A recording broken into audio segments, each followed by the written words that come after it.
తిరుపతిలో ఉన్న రోబో హోటల్లో పిల్లలిద్దరికి ఫస్ట్ టైం ఇలా ఫిష్ స్పా చేసేయడం వాళ్ళు చాలా హ్యాపీగా ఫీల్ అయ్యారు. కానీ చిన్న ఎక్వేరియంలోనే కొన్ని చేపలు ఉన్నాయి. జస్ట్ బాగా ఎంజాయ్ చేసి ఫస్ట్ చాలా భయపడ్డారు, కానీ వాళ్ళు ఫుల్ హ్యాపీ. చాలా అడిగి ఎక్కారు. 100 రూపీస్ ఒక్కొక్కరికి.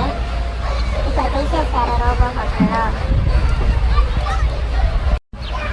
అక్కడ పింక్ కలర్ లో శారీ కట్టుకొని ఉంది కదా, ఆమెకి ఇక్కడ వర్క్ ఇచ్చారు.